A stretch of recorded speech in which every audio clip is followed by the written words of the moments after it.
Yan, good morning sa lahat. Nandito tayo ngayon sa spot na pinaghagisan natin nung nakaraan, nung nag-field test tayo. Ito, pakita ko sa inyo.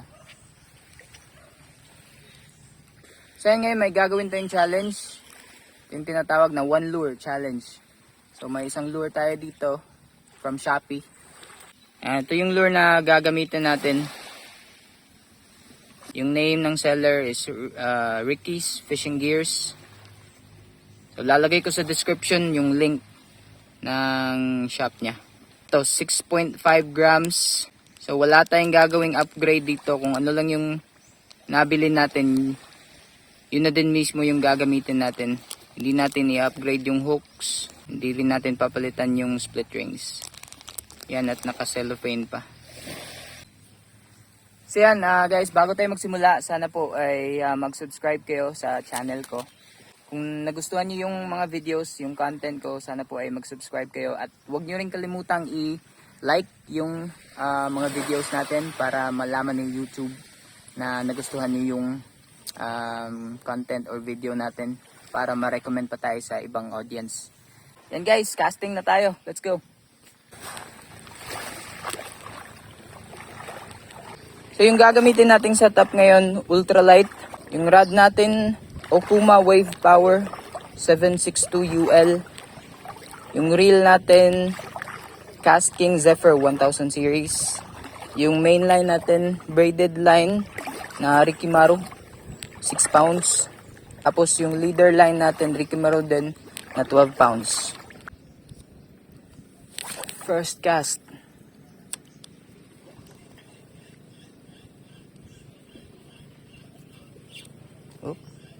Strike.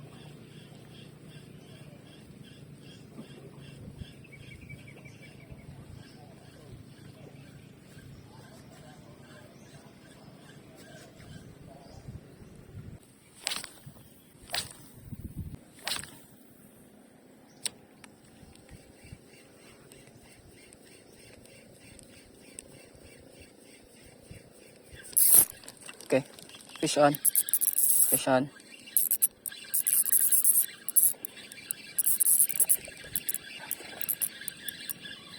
First fish. Uy, laki ng bugaong. You know?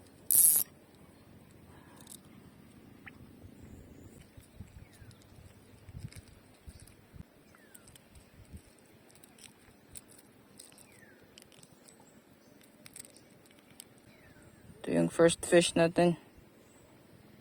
Bugaong. Malaki na rin.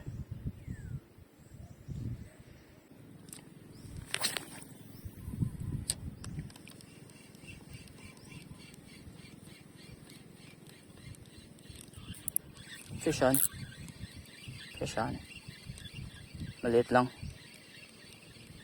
Ano to? Tiki. Yan.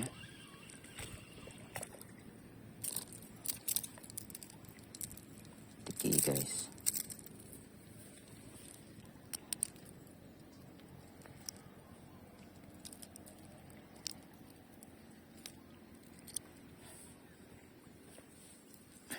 Yan. Bye-bye. Okay, yung lure. Maganda naman yung cambot niya. At tumutunog naman din. Yan. Tapos pag inihahagis natin, hindi natin naihagis ng malayo. May mga lure kasi na matulin yung lipad niya. Diba, napansin nyo yun?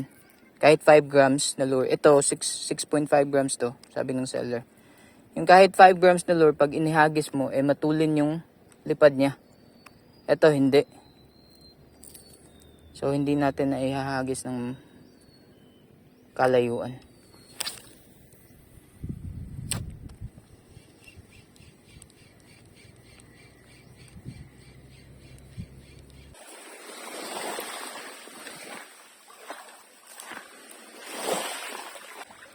Minom lang tayo ng tubig tapos balik tayo.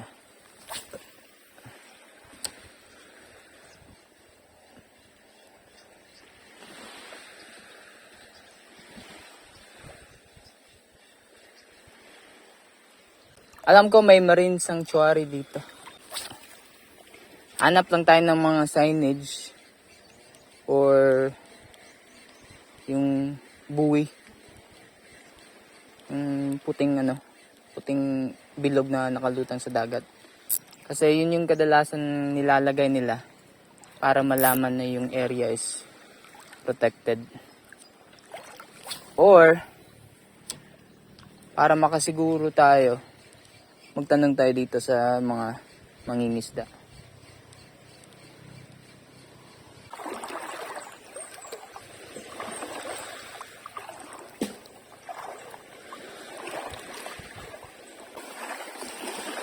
Boss, may buntag.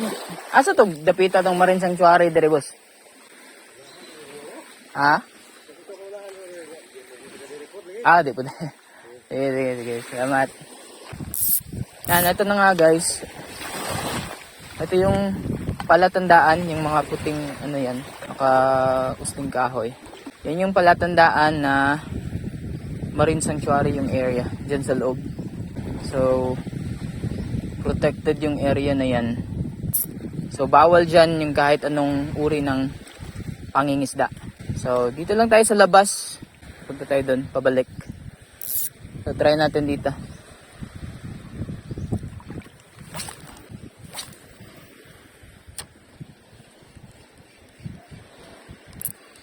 Okay. Station tayo.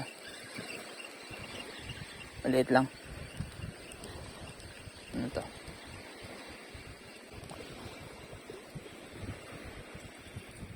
Uy.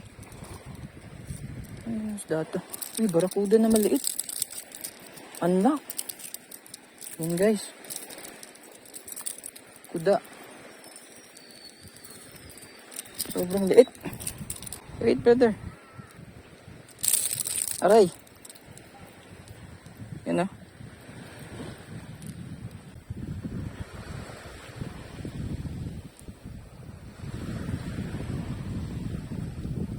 Yan. Mananabas. Pero maliit pa.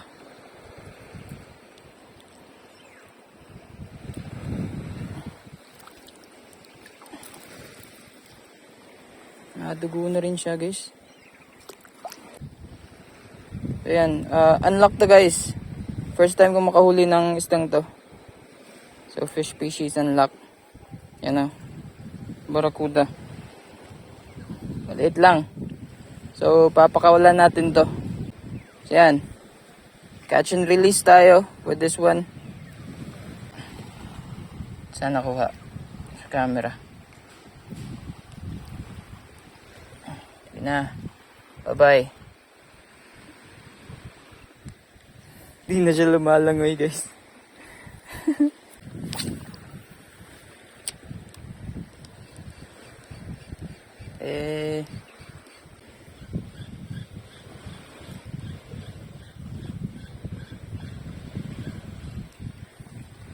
YouTuber kasi tayo so kailangan natin gawin yung tama. Di ba nga, sinasabing influencer tayo. Para sa akin lang yun guys yung maliliit na mga isda, pinapakawalan ko yun. Kung hindi siya aabot ng 4 fingers, pag ganun ko, or 3 fingers, hindi ko yun ikikip. Bigyan natin sila ng chance na makaparami pa. May mga ninilibad dito sa gilid lang ng sanctuary. Ano kayong mga isda ito? Yun na nga, usapang Marine Sanctuary tayo. O yung protected area ng dagat. Importante yan guys na malaman nyo. Kung halimbawa, naghanap kayo ng spot, pagtingin nyo dun sa Google, syempre sa Google Maps tayo, unang tumitingin, diba? Usually may nakalagay naman yan na fish sanctuary yung area or Marine Sanctuary.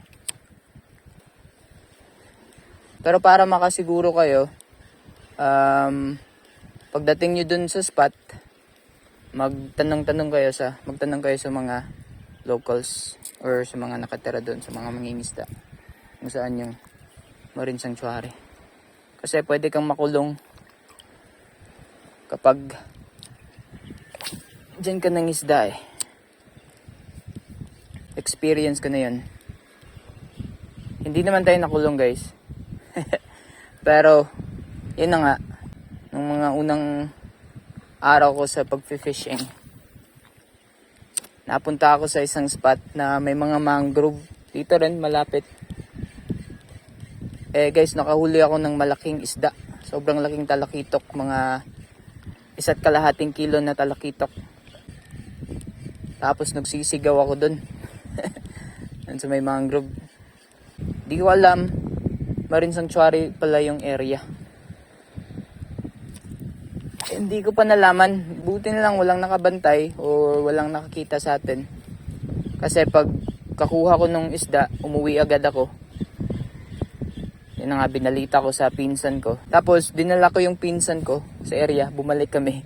Doon pa ako nagtanong sa mga nakatira doon kung may fish, kung may Marine Sanctuary. At yun na nga, sabi nila Marine Sanctuary yung area. At nakita ko rin yung signage na marine protected yung area. At may mga fines. Pwede kang makulong ng hanggang 6 na buwan. So yan na nga, experience ko yun. Ay maingat na din ako kapag ganyan.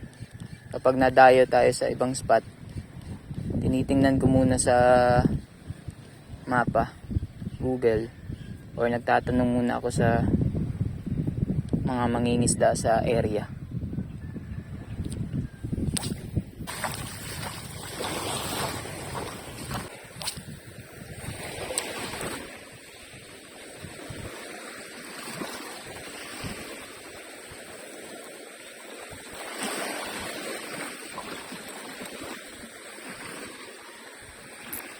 Okay, fish on.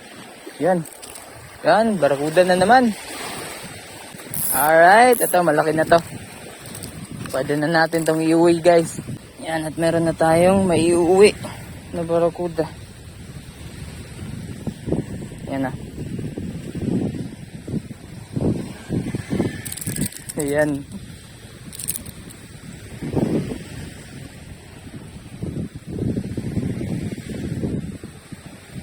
Ayan na. Ayan at ang dami ng battle scars ng ating lure. Sobrang bago pa.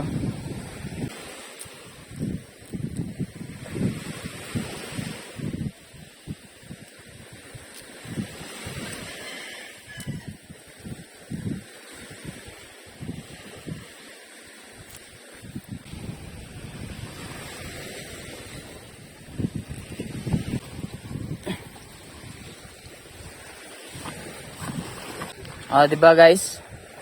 Pinakawala natin yung maliit. Binigyan tayo ng malaki.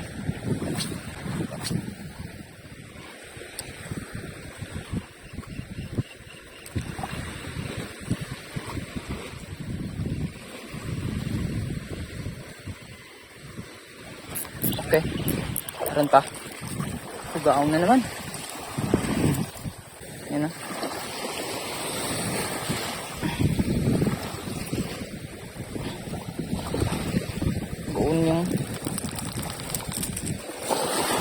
Baon yung hook.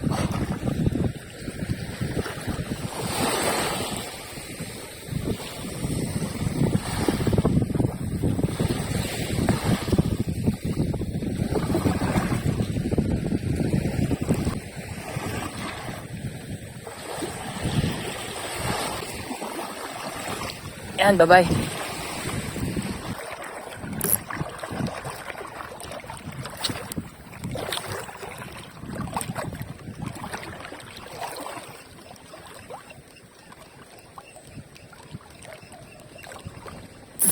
Fish on.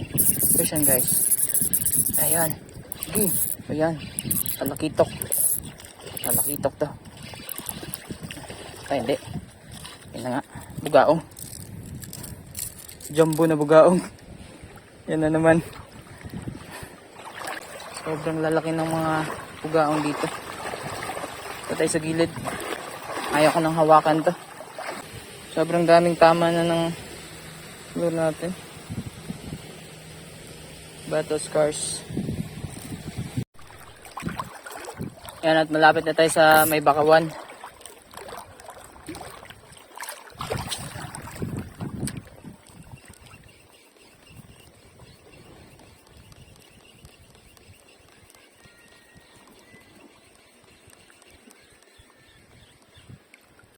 Yan guys, sayang di tayo nakapag-video kasi pauwi na sana tayo. May nahuli pa tayong talakitok. Yan na, juvenile trevally. Pwede na to, salin na natin to.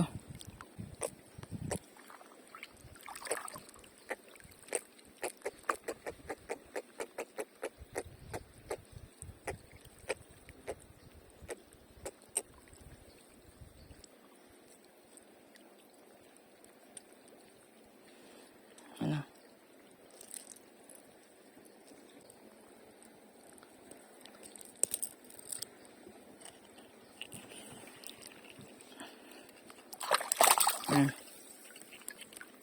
Yan. Talakitok. Yan. 4 na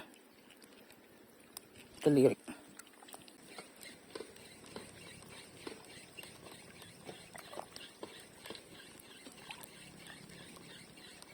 Yan, at wala na talaga. Yun na. Tayo sa loob ng bakawan.